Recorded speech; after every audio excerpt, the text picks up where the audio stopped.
en 1949. Par cette nuit d'hiver, la ville de Saint-Louis aux États-Unis est le théâtre d'une sinistre cérémonie. Dans une petite maison de banlieue au premier étage, on procède à un étrange rituel.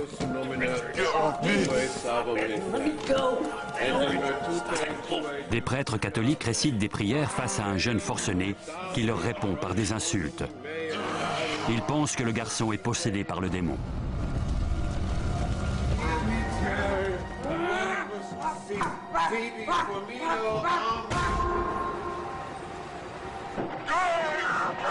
Cette histoire a inspiré un film si terrifiant que des ambulances se tenaient à la sortie des salles de cinéma pour prévenir les crises d'hystérie.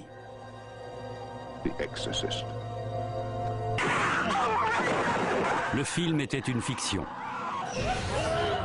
Mais ce que nous allons vous raconter s'est réellement passé.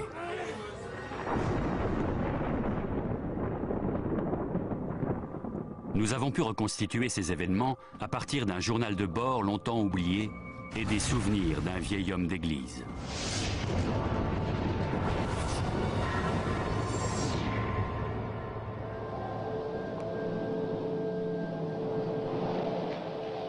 L'Exorciste est sorti sur les écrans en 1973. Quelque chose d'inexplicable s'est emparé d'une petite fille. Dans cette rue, dans cette maison, un homme va tenter de la sauver. Il est son dernier espoir.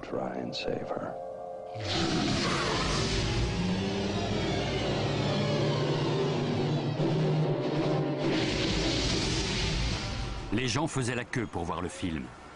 Dans les salles de cinéma, on vomissait, on s'évanouissait. Un retour à la religion a même été observé. Dans les églises catholiques, on a vu les gens affluer. Tous venaient se confesser pour se laver de leurs péchés.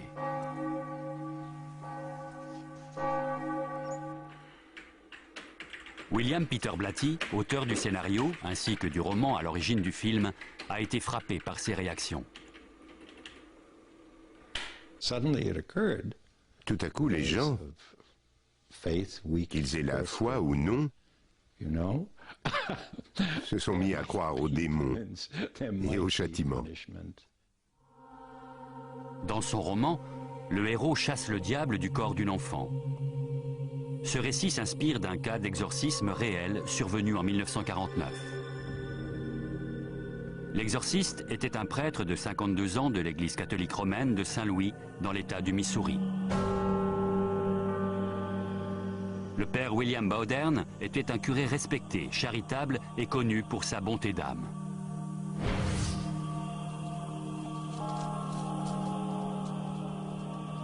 Ses 25 années de sacerdoce lui ont valu une réputation d'homme déterminé. Il était particulièrement tenace. Il ne lâchait rien avant d'en avoir terminé.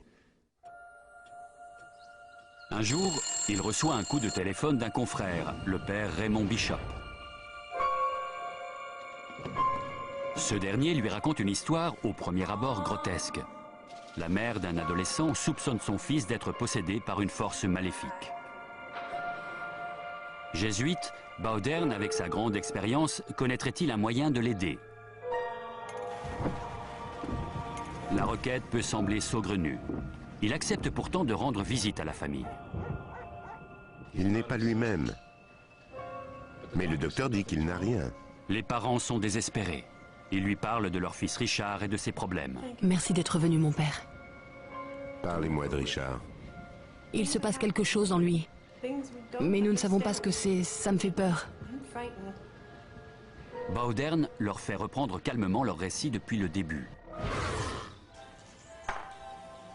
La mère lui décrit la vie d'une famille ordinaire, heureuse et unie.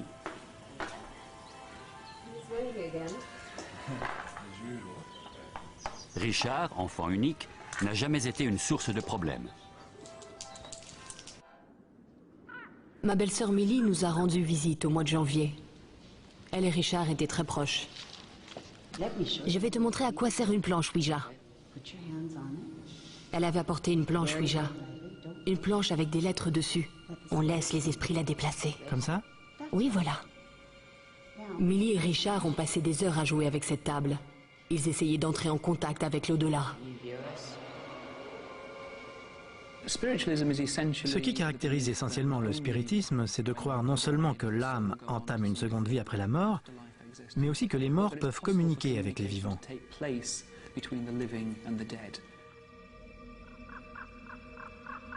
C'est le 15 janvier qu'on note un premier signe mystérieux.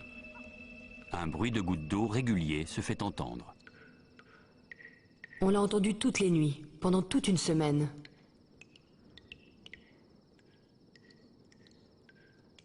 Pourtant, aucun robinet ne fuit. La petite famille est déconcertée.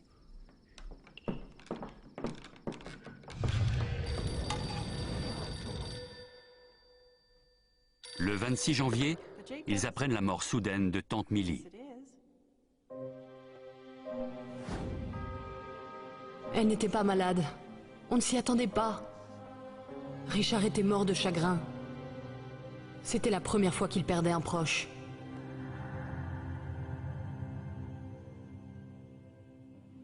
Les jours suivants, les bruits de gouttes d'eau et de martèlement ne font qu'augmenter. Ça vient de là-haut. Encore? Tu devrais aller voir. On fait venir les dératiseurs, mais les bruits continuent.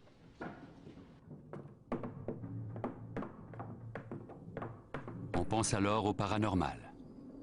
Serait-ce l'œuvre des poltergeists, ces esprits frappeurs sortis des légendes du folklore?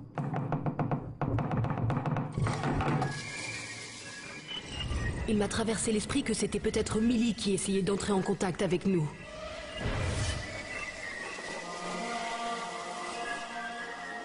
Une nuit, une image pieuse accrochée au mur s'est mise à bouger, comme si on frappait derrière.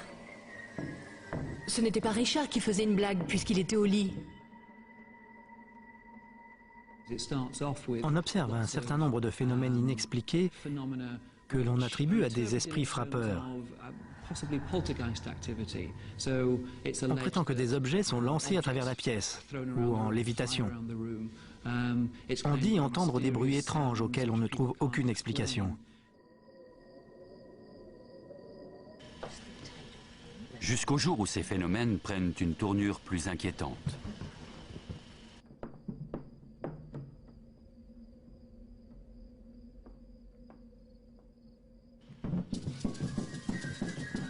Maman! Maman! Maman! Oh mon Dieu! Richard! William! William, viens vite!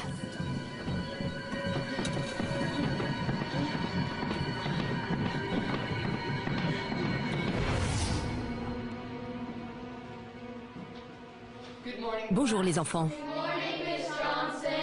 À l'école, Richard, un enfant d'ordinaire calme et sans histoire, devient l'élève le plus dissipé de sa classe. Arrête ça tout de suite. Mais c'est pas moi! Richard, tu prends la porte.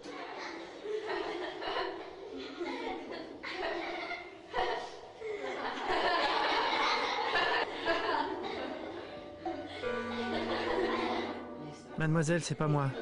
Tu sors. On l'a emmené voir un médecin. Mais il n'a rien trouvé d'anormal. Il a seulement dit que Richard était angoissé. C'est un terme qu'on utilise encore aujourd'hui et qui n'est pas signe de bonne santé mentale. Ça caractérise quelqu'un d'anxieux, peut-être de dépressif, mais surtout irritable et anxieux. Les parents s'adressent alors à un psychiatre.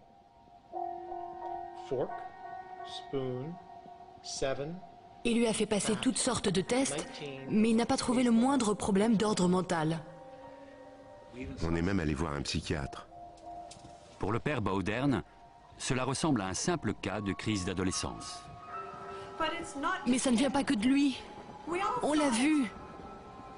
Et puis il a commencé à avoir des marques sur le corps. Maman! Qu'est-ce qu'il y a? Laisse-moi voir. Cela s'est produit le 26 février, un mois tout juste après la mort de Millie.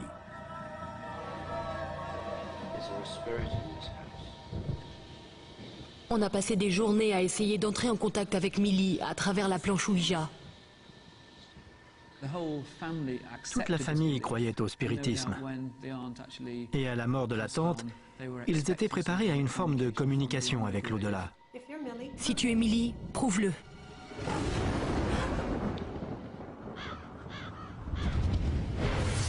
Il y eut une réponse. Pas sur la planche Ouija, mais sur le corps de Richard. Oh non! Ça recommence.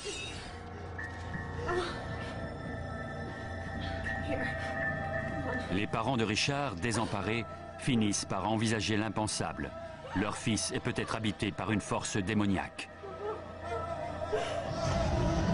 Ils se confient à leur pasteur, un luthérien. Richard, this is the Reverend. Hi, Richard. Let us pray. Ni la psychiatrie, ni la médecine générale n'ont apporté de réponse à leurs interrogations. Elles n'ont eu aucun effet sur Richard. Ils ont abandonné la science parce qu'elle ne leur était d'aucune aide. Our Father, who art in heaven, Pas plus que le pasteur. thy kingdom come. Chez les luthériens évangéliques, la religion de cette famille, on ne recense aucun cas de possession ou d'exorcisme. Mais le pasteur savait que cela existait chez les catholiques. Il leur conseille d'aller voir un prêtre catholique. Forever and ever. Amen. Si on prend ce cas au premier degré, tel qu'on veut nous le présenter, alors on retrouve un grand nombre d'éléments caractéristiques de la possession démoniaque. On a tout envisagé. Croyez-vous possible que... Écoutez, demain soir on dira des prières et on verra ce qui se passe. Merci, mon père.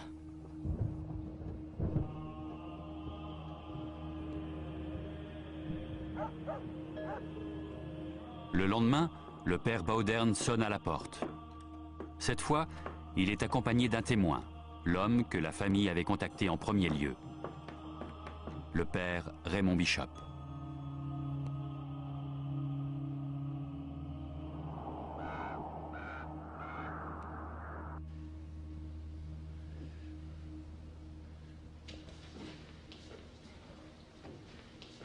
Bonjour Richard. Bonjour mon père. Comment ça va? Je suis le père Bowdern et voici le père Bishop. Comment te sens-tu? Ça va? Bien. Si tu veux bien, j'aimerais te réciter ce qu'on appelle une neuvaine. D'accord. Ça commence comme ceci. François-Xavier Saint, très aimable et plein de charité, j'adore respectueusement avec vous la majesté divine. Qu'y a-t-il? Ma poitrine. Oh Seigneur.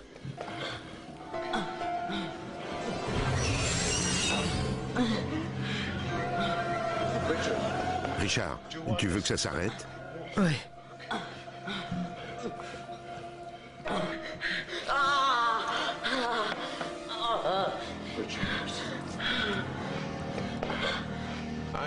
Je vous supplie de tout mon cœur de m'obtenir, par votre puissante intercession, la grâce si importante de vivre et de mourir sainement. Les invocations durent toute la nuit, jusqu'à ce qu'à l'aube, Richard sombre dans un profond sommeil. Les deux prêtres exténués reprennent le chemin du presbytère.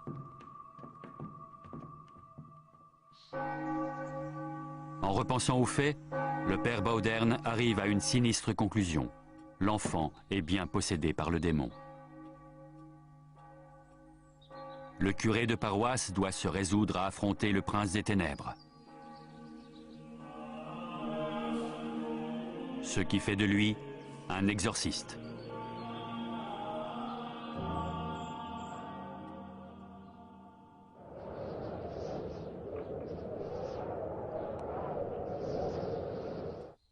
William Bowdern se retrouve au cœur d'une histoire qui inspirera plus tard un film, L'Exorciste.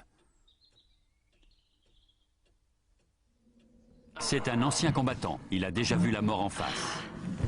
Mais rien ne le préparait à la confrontation avec le diable personnifié. Il est allé demander à l'archevêque de Saint-Louis l'autorisation de prononcer des prières d'exorcisme, parce que c'est une obligation. On ne peut pas exorciser quelqu'un comme ça. L'archevêque n'y mit qu'une condition. Il lui a dit qu'il voulait un compte-rendu au jour le jour de tout ce qui se passait et de tout ce qu'il faisait.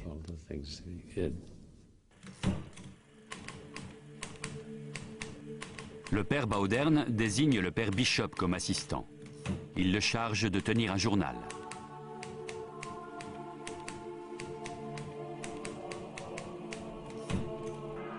Bowdern doit s'enquérir des étapes d'un rituel très rarement pratiqué. Il consulte le Rituale Romanum, un manuscrit vieux de 400 ans, rédigé en latin, sur les rites de l'Église catholique.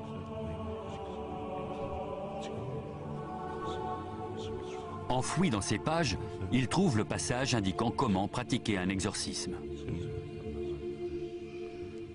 Les signes de possession sont les suivants. L'aptitude à parler sans difficulté une langue mystérieuse, la faculté de révéler des vérités secrètes ou à venir, la démonstration d'une force physique démesurée par rapport à l'âge du sujet.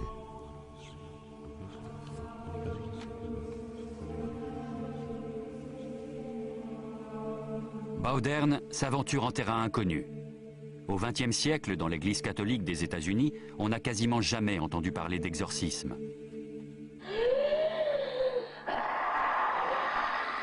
Ces vidéos amateurs ont été tournées en France dans les années 90. Elles témoignent d'une série d'exorcismes pratiqués par une secte qui a rompu avec l'Église catholique. Ces personnes sont-elles réellement possédées ou tout simplement folles? En Espagne, l'Église autorise encore parfois des exorcismes. Le père José Antonio Fortea est exorciste.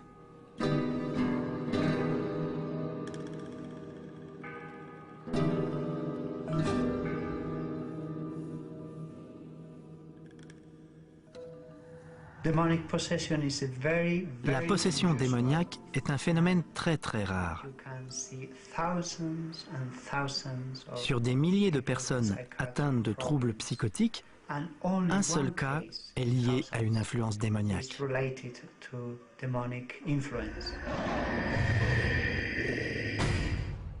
À Saint-Louis, le père Bowdern pense qu'il s'agit bien d'un cas de possession. Il se prépare suivant les instructions du Rituale Romanum.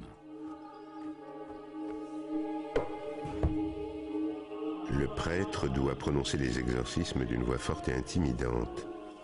Il doit avoir un crucifix à portée de la main.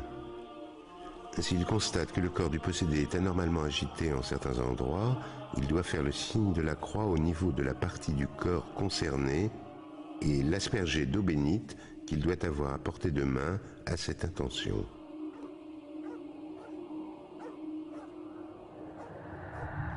Bowdern et Bishop retournent au chevet de Richard. Ils sont prêts à défier le malin. Deus nomina tuae salvam me. Et virtute tuae judica me. Deus Extrait du journal de Bishop. Les coups qu'il porte sont sans commune mesure avec sa force physique. Get away from me. Deus et Pater Domini nostri Jesu Christe. Invoco nomen sanctum tuum et clementium. Les prières sont renouvelées d'heure en heure. Quand, vers 1 h du matin, Ouvrez la fenêtre. Richard semble vomir quelque chose. Il s'en va. Qui s'en va? Il s'en va. Qui s'en va? Que se passe-t-il? Extrait du journal. Un instant plus tard, il avait l'air normal. Toute la famille s'est agenouillée au pied de son lit et a récité des grâces. Pour le père Bowdern, le bien a triomphé du mal. Mais le Rituale Romanum l'avertit. Il arrive que le démon laisse le possédé en paix pour faire croire à son départ. L'exorciste doit rester sur ses gardes, sous peine de tomber dans son piège. Maman, Maman! Maman! Qu'y a-t-il, chérie? Il revient. Qui ça? Qui revient? Il revient. J'appelle le père Bowdern. À 3h15, Bowdern est rappelé auprès de Richard. Sa lutte avec l'ange du mal est loin d'être terminée.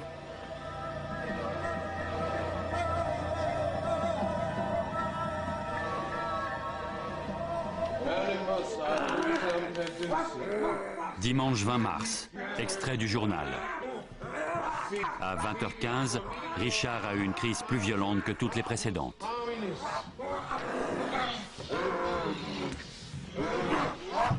Cela s'apparente effectivement à l'œuvre du démon. Mais d'un point de vue médical, il peut y avoir une autre explication. D'après les symptômes décrits, soit Richard feignait la possession, soit il souffrait de crises partielles complexes. C'est une forme d'épilepsie, des crises chroniques provoquées par un dysfonctionnement de l'activité électrique du cerveau.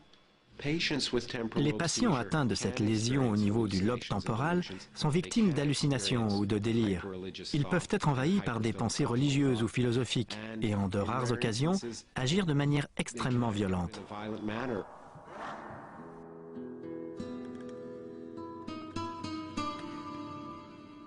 Mais la maladie peut être la complice du malin. Le père Fortea pense qu'il est possible d'être victime de crise tout en étant possédé par le démon. Il met en garde les non-croyants.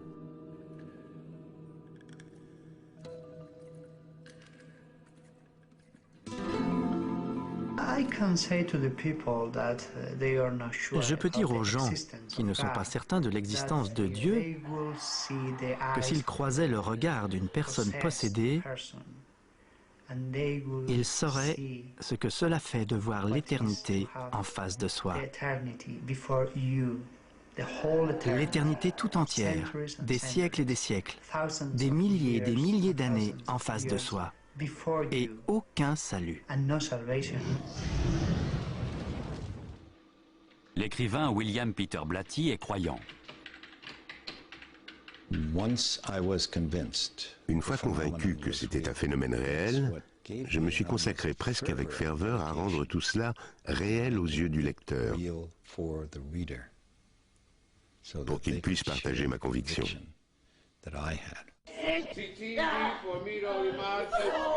Les proches du garçon ne peuvent endurer ce cauchemar plus longtemps. Le père Bowdern décide de suivre les instructions du Rituale Romanum. Dans la mesure du possible, le possédé doit être emmené dans un lieu approprié, isolé du monde, où sera pratiqué l'exorcisme.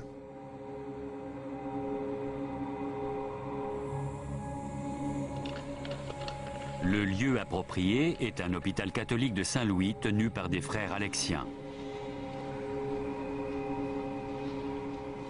Bonjour, je suis le père Bowdern.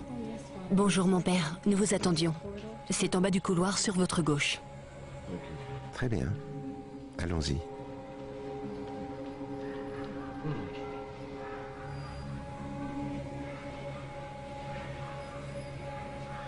Richard est interné dans une aile spéciale de l'établissement, là où les portes sont verrouillées et les vitres renforcées. Il est le nouveau pensionnaire du service psychiatrique. Le démon l'entraînait vers la folie.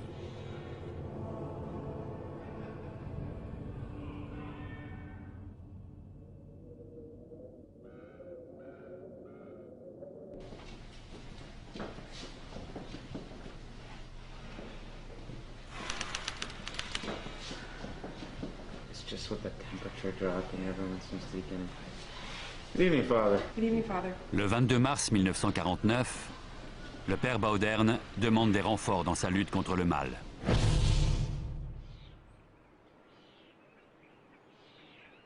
Walter Halloran, aujourd'hui retraité dans le Wisconsin, est le dernier témoin vivant de ces événements. En 1949, il était le jeune séminariste chargé de maîtriser Richard au cours des séances d'exorcisme. C'était mon rôle du début à la fin, le tenir immobile. Et de temps en temps, entre deux séances de prière, je passais le voir et on parlait.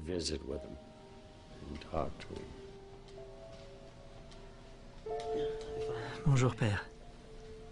Je peux avoir un verre d'eau?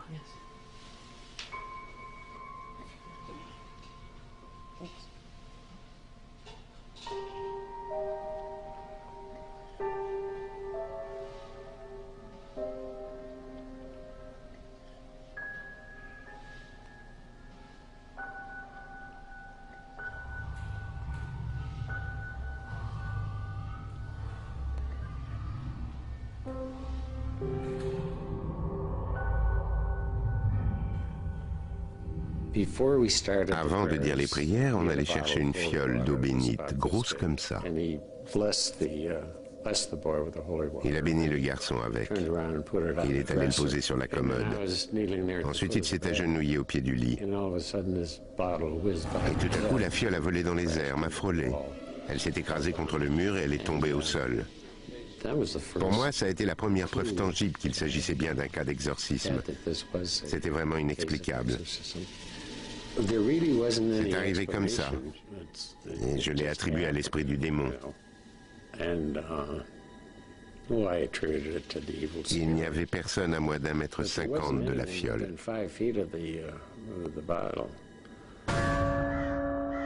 Tu vas mourir en 1957. Je t'ai vu en enfer. Misérable crevure. Richard, ou l'esprit du diable qui l'habite, couvre les prêtres d'injures. Dans le journal, il est fait mention d'un langage obscène et ordurier, évoquant les parties génitales et la masturbation. En 1949, cela a de quoi choquer. Fallait-il imputer ce langage à la possession démoniaque ou à de la pure malveillance? Le fait que Richard assène des injures à ceux qui l'entourent dans les moments où il est possédé est un autre moyen qu'il a trouvé de confondre leur jugement. Quand pouvez-vous jurer et insulter les gens sans en être inquiété, sinon en prétendant que c'est le diable qui vous l'a fait dire? Au fur et à mesure que se prolonge le supplice, Richard devient de plus en plus obscène.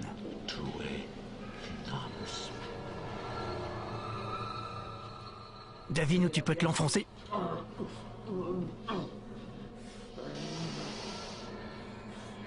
Il m'a demandé si à un moment ou un autre, j'avais soupçonné le garçon de feindre sa condition. Eh bien, non, jamais. Il n'y avait rien qui laissait supposer, à l'époque où il avait ses crises, qu'il essayait d'attirer l'attention ou qu'il se réjouissait.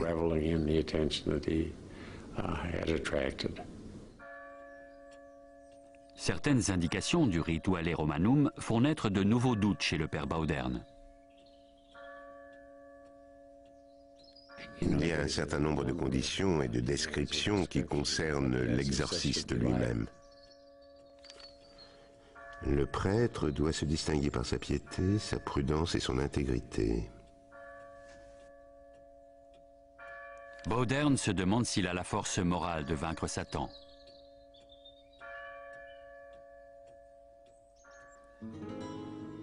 En Espagne, le père Fortea sait par quoi William Bauderne a dû passer.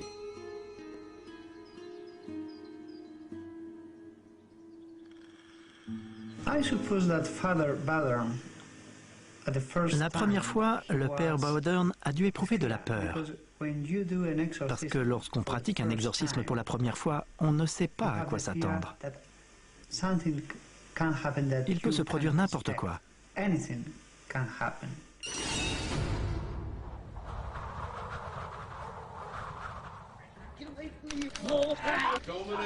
Extrait du journal. Il nous adresse des coups de pied et des crachats et se débat si fort que même 3 hommes ont du mal à le maîtriser. Il m'a dit que je lui faisais mal en lui tenant les bras comme je le faisais. Alors je l'ai lâché.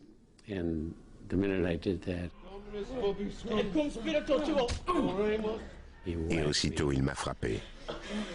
Père, est-ce que ça va? Richard, par pitié. Qu'est-ce qui t'arrive? Ce n'est rien, je me suis fait mal. Richard semble ne pas se rendre compte. Pour sa famille, l'épreuve est douloureuse. Pour les hommes d'église, elle est épuisante. Le jour, Baudern officie dans sa paroisse sans dire un mot de ses activités nocturnes. Quel péché as-tu commis? Physiquement, il était à bout de force. Il avait toujours peur d'oublier quelque chose. Il a aussi beaucoup souffert moralement.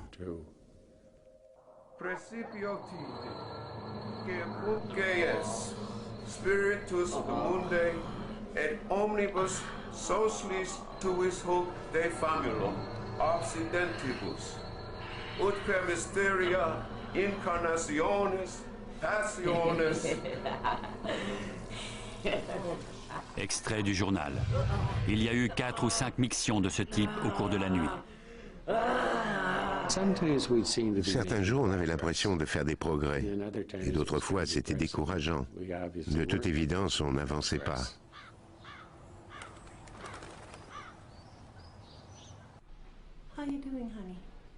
La mère de Richard songe à tout abandonner et à ramener son fils à la maison. You'll be coming home soon, sweetheart, I promise. Yes, Mom.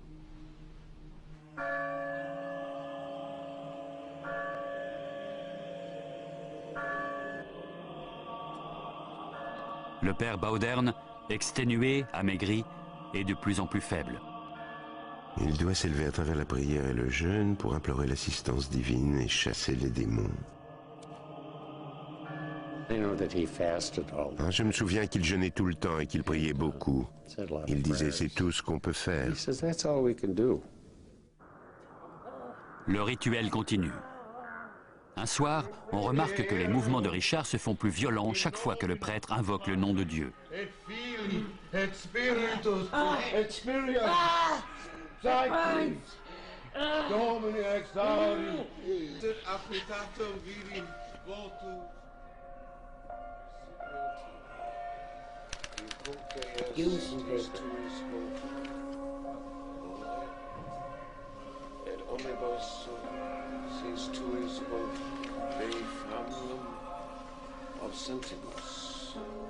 Extrait du journal.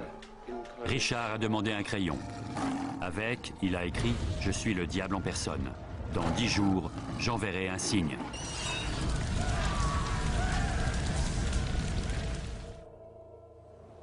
Quel signe? Baudern l'ignore, mais il ne demandera pas. Le Rituale Romanum comporte une règle stricte, ne jamais engager de conversation avec Satan. Il ne faut pas commencer à poser des questions comme « Pourquoi t'en prends-tu à cet enfant ?» ou quoi que ce soit de ce genre. Il faut s'en tenir aux récitations des prières. Une idée lui vient à l'esprit. Richard, es-tu baptisé? Je ne me rappelle pas. Voudrais-tu être baptisé catholique? Oui, mon père. Le baptême est le tout premier sacrement dans la vie d'un chrétien. C'est déjà une forme d'exorcisme. Habituellement, il est célébré dans la joie.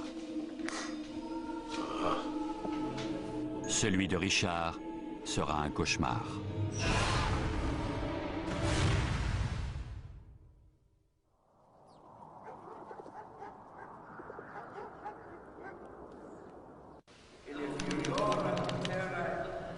Avec le baptême, l'exorciste pense posséder son arme la plus redoutable.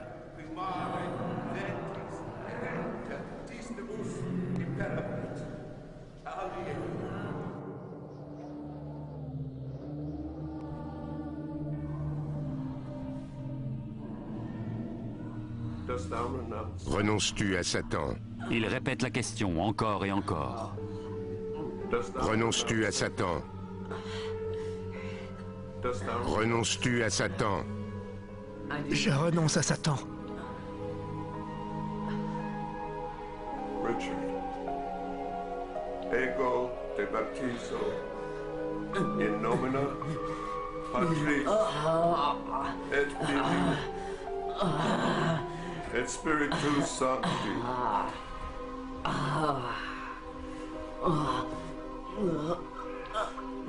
Richard, je te baptise au nom du Père, du Fils et du Saint-Esprit.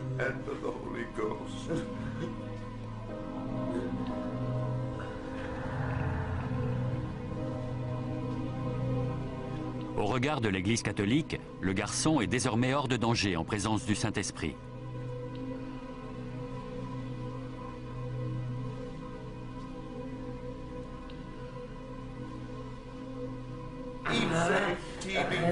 Mais le diable n'en a pas terminé avec lui. Extrait du journal. Les crachats, insultes, gyrations et violences physiques habituelles ont continué jusqu'à 23h30. Omni incursio adversari, omni phantasma, omni... L'exorciste espagnol José Antonio Fortea sait ce qu'a enduré le père Baudern. Pendant 2 ans, il a tenté de chasser le diable du corps d'une jeune femme. Il nous raconte que l'a possédée avec une liaison avec un membre d'une secte satanique. Il la désirait. Ce n'était pas simplement de l'amour. Cette femme l'obsédait. Et toutes les semaines, ils invoquaient les démons. Il a été entraîné dans une âpre lutte spirituelle.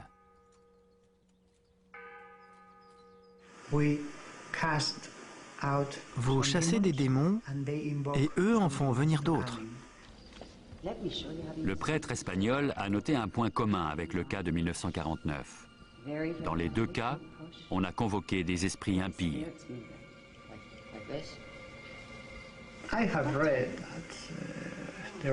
J'ai lu qu'un membre de la famille avait une planche Ouija.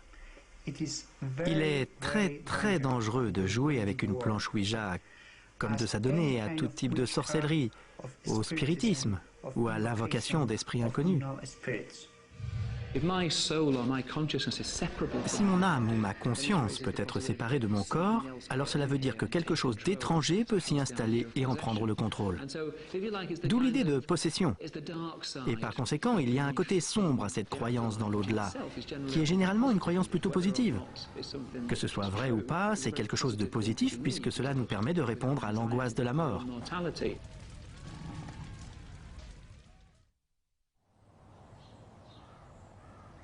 Dans les jours qui suivent son baptême, Richard connaît une période de répit.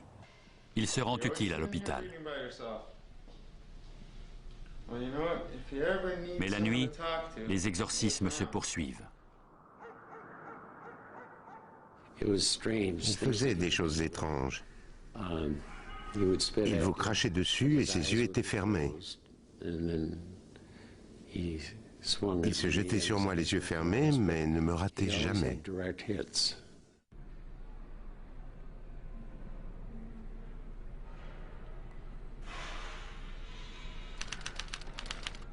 Le père Baudern et ses assistants arrivent à l'hôpital à 20h, harassés, mais déterminés à mener le rituel d'exorcisme jusqu'au bout.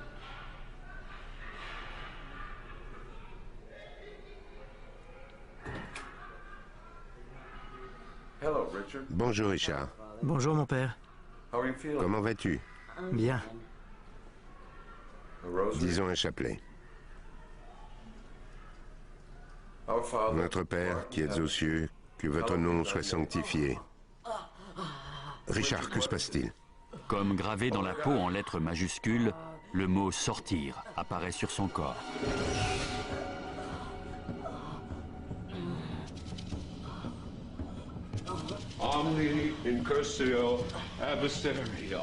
Extrait du journal.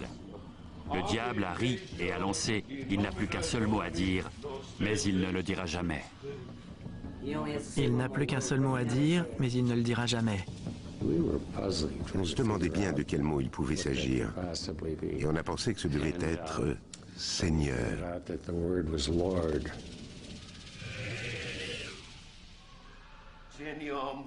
Les prêtres invoquent le nom du Seigneur. Richard est de plus en plus agité. Il est sujet à des délires. Dans le journal, on peut lire que Richard a eu une vision de l'archange Michel. Ça brûle! À travers la voix de Richard, c'est l'ange qui a parlé. Satan, je suis Saint Michel et je t'ordonne à toi, Satan, et aux autres esprits maléfiques de quitter ce corps, au nom de Dieu, immédiatement, disparais! Plus tard, Richard raconte qu'il a vu un ange se battre avec le démon à l'entrée d'une grotte d'où jaillissaient des flammes. L'ange est sorti vainqueur et le diable s'est retiré dans les flammes. Il est parti.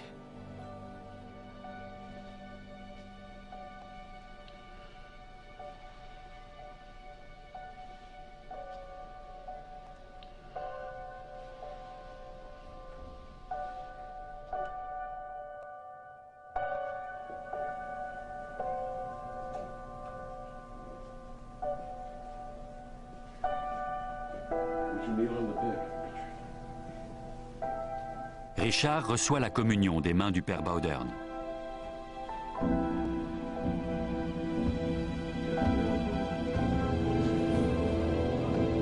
Peu de temps après, une puissante détonation retentit dans les murs de l'hôpital. Mais personne n'a vu la moindre explosion, ni perçu d'onde de choc. Les gens qui étaient dans l'église de l'autre côté de la rue l'ont entendu. Les lumières se sont éteintes et quand elles se sont rallumées, Richard s'est assis et il a dit « Il est parti ». Pour Bowdern, cet étrange phénomène indique que le démon a fini par quitter le corps de Richard.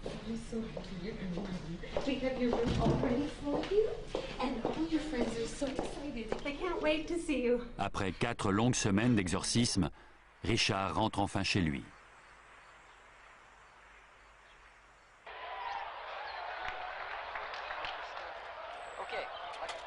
Était-ce réel? Ou Richard les aurait-il tous trompés? Ce n'était peut-être qu'une mauvaise blague. Quand il a compris combien il était facile de duper tout le monde, le garçon a peut-être mis en scène une grande partie du phénomène.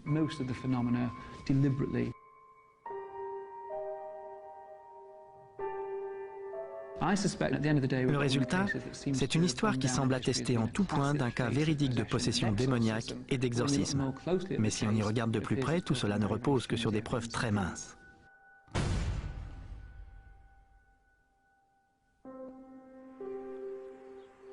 Le supplice de Richard prend fin le 29 avril 1949. Il aura duré plus d'1 mois.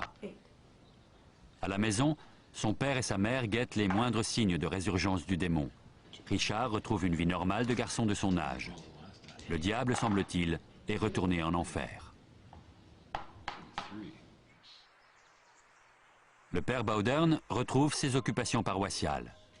Il ne reparle guère de l'exorcisme. Des années plus tard, l'écrivain William Peter Blatty prépare son prochain roman, L'Exorciste. Il correspond avec le père Bowdern, qui refuse de le rencontrer en personne. Il m'a dit, la seule chose que je puisse vous dire, c'est que j'ai eu affaire à un véritable cas de possession. Je n'avais aucun doute là-dessus à l'époque et je n'ai aucun doute aujourd'hui. Je suis convaincu que le cas de Richard et tout ce qui lui est arrivé est réel. Il n'y avait aucune manipulation de sa part.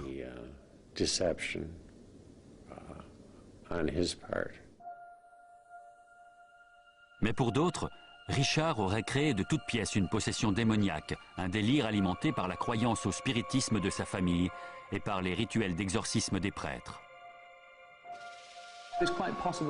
Il est tout à fait probable que les prêtres eux-mêmes ne se rendent pas compte de l'influence que peut avoir leur rituel et à quel point ils participent au phénomène. Leurs méthodes sont certainement efficaces, mais sans le vouloir, ils donnent des informations sur le comportement à adopter. Ils continuent le rituel jusqu'à observer le comportement en question, et ensuite ils passent à l'étape suivante. De cette manière, ils ont la confirmation qu'il se passe bien quelque chose de reconnaissable, mais sans prendre conscience qu'ils ont contribué à le faire apparaître.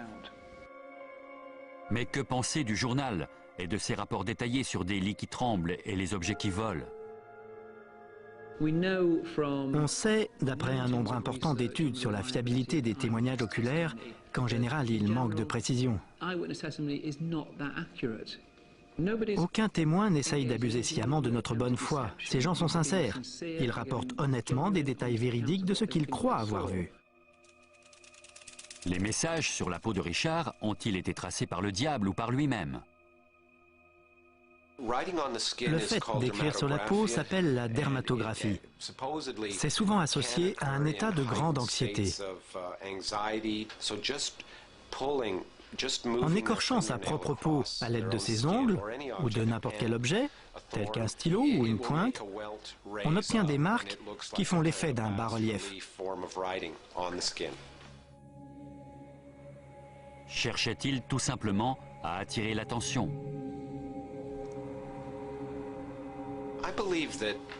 Je crois que toute cette histoire a commencé par une blague d'un garçon de 14 ans. Par la suite, quand l'Église catholique s'en est mêlée, il a dû aller jusqu'au bout. La véritable question n'est pas de savoir si ce cas de 1949 était réel ou pas. Je n'en sais rien. Évidemment, je n'en sais rien. La vraie question, c'est: est-ce que c'est possible? C'est ça qui est intéressant. La rumeur d'exorcisme s'est très vite répandue. On en a parlé dans les journaux, une notoriété dont l'Église catholique se serait bien passée. Quand ça s'est terminé, j'ai reçu un tas de coups de téléphone. Une femme qui voulait faire exorciser son mari. Quelqu'un d'autre, c'était pour son chien. Enfin, vous voyez, des choses insensées. Noël 1973. L'exorciste sort sur les écrans de cinéma. Une paroisse catholique de Washington reçoit 40 demandes d'exorcisme.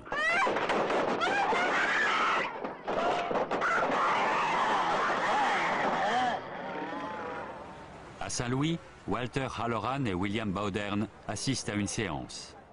Bowdern est choqué. Il s'est passé quelque chose dans le film et il m'a dit: Walter, c'est pas vrai, ça s'est pas passé comme ça. Et il m'a tapé sur le bras tout le long du film. J'ai dû lui dire: calmez-vous, on va nous jeter dehors. Richard, le garçon par qui tout est arrivé, s'est converti au catholicisme. Il est devenu scientifique et vit aujourd'hui dans l'Est des États-Unis. Il n'aurait aucun souvenir des faits survenus en 1949. Le père Bowdern est décédé à Saint-Louis en 1983, à l'âge de 86 ans. Il ne s'est jamais exprimé publiquement sur l'exorcisme. Walter Halloran a officié en tant qu'aumônier dans l'armée au Vietnam, puis il a enseigné à l'université avant de prendre sa retraite. Je ne suis pas du tout expert en la matière. Je n'ai fait que regarder. On devait gérer cette situation. On a dit des prières et ça a marché.